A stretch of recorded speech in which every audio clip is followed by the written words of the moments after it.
அம்மா அப்பாவை பார்க்கலாம், சொந்தக்காரவங்கள பார்க்கலாம் அப்படின்ற சென்டிமெண்ட்லாம் இருந்தா கூட, இந்தியாவுக்கு வரோன்னு தெரிஞ்சோனயே என்னலாம் ஷாப்பிங் பண்ணலாம் அப்படின்றது தான் நம்ம மைண்ட்ல பெரிய கனவு மாரி ஓடிட்டுருக்கும். ஏன்னா பல வருஷமா வந்து தீபாவளி, பொங்கல் அப்படின்னு என்ன ஃபங்ஷன் வந்தாலும், அம்மா என்ன அடுத்து அனுப்பி விடுறாங்களோ, அந்த சாரி, அந்த ட்ரெஸ் தான் எல்லாரும் போட்டுக்குவோம்.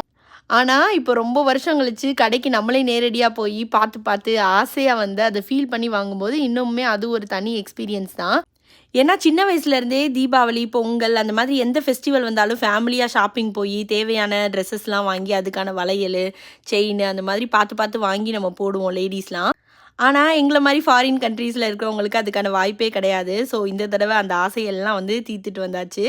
கொண்டு வந்த சாரி எல்லாமே இந்த மாதிரி சூப்பரா அயர்ன் பண்ணி, நூல் போட்டு இந்த மாதிரி கட்டி ரெடி பண்ணி வச்சிருக்கேன். இத வந்து இந்த மாரி ஆர்கனைசர்ல போட்டு ஆர்கனைஸும் பண்ணி வச்சாச்சு. இதோட ஃபுல் வீடியோ வந்து லிங்க் வந்து கீழ கமெண்ட்ஸ்ல குடுத்துருக்கேன். போய் செக் பண்ணி பாருங்க. உங்களுக்கு ஷாப்பிங் பிடிக்குமா? நீங்க இந்தியா போனா என்ன வாங்கிட்டு